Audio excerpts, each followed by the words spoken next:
In February, Alberta's government released the report from the 2019 review of AHS. We asked AHS to create a 30-day plan for initiatives which could start immediately, as well as a long-term implementation plan. When COVID-19 hit the province, and the creation of that long-term implementation plan was then, as a result, delayed. I want to thank Dr. Yu and her team, along with the thousands of AHS staff who continue to work tirelessly to care for Albertans throughout the pandemic. Today, I'm releasing the AHS Review Implementation Plan in its entirety and outlining the direction provided by government to AHS for ensuring a long-term and gradual implementation of the plan.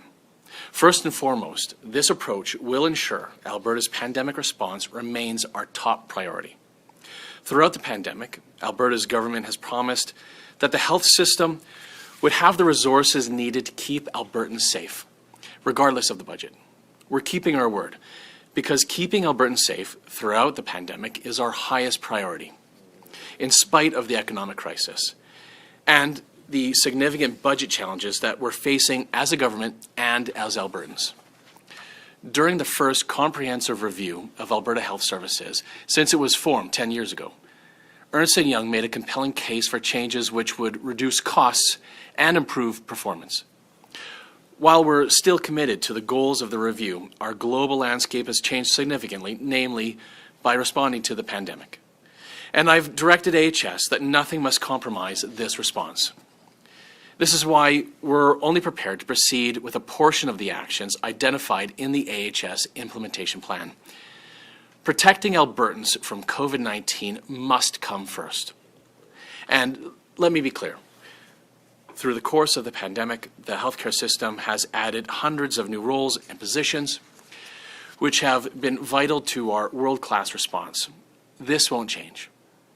Now, let me say, many of the initiatives we're moving forward are not new. Most actually have been previously announced and are already underway, quite frankly. And this includes things like moving forward with virtual care options. We've also already announced that we're expanding the capacity of the surgical system in AHS hospitals and through the use of chartered surgical facilities. And this work will continue when AHS issues RFPs for new chartered surgical facilities later this fall. Now, labor costs make up roughly 70% of AHS's total expenses. AHS can't achieve savings, and those savings can't be then reinvested into improving the system for Albertans without changes to its workforce. However, Premier Kenney and I have been clear. There can be no job losses for nurses or frontline clinical staff during the pandemic. So to that end, I can confidently say government's direction is that there will be no job losses for nurses or frontline clinical staff. Any reductions must be managed through vacant positions and existing initiatives like operational best practices, which is a program that, by the way, was started by the NDP in 2015. I have also directed the AHS board to complete a full review of senior AHS executives to be completed by the end of the fiscal year. And I've also directed that, at a minimum, 100 management positions be eliminated. I've also directed AHS to proceed with previously announced plans to contract out some services, including laundry and lab services, both of which, by the way, were announced in 2019. Requests for proposals will be issued before the end of 2020. And now it's important to keep in mind that 68% of laundry services in Alberta, and if we look at the north of the province, 70% of community lab services are currently delivered by the private sector under contract. AHS has also been given permission to develop business cases for contracting out environmental services like housekeeping in 2022 and food preparation for consideration in 2023. When fully implemented, contracting out will result in 9,700 positions being shifted to private sector delivery.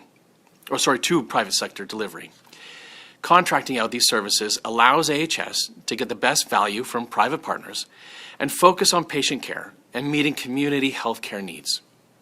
Non-clinical and back-office operations will also be streamlined. The review, its findings, and now the plans for implementation of some of the recommendations are a welcome opportunity to look at our performance and continue to evolve. The goal of the review right from the start has been for AHS to provide more efficient and effective patient care. We are on the right track, and as we move forward towards implementation, we will continue to serve all Albertans and do our best to work alongside you to keep you safe and well. We are committed to high-quality patient care. We will continue to be a learning organization. We will continue to assess and reassess plans and adapt as needed.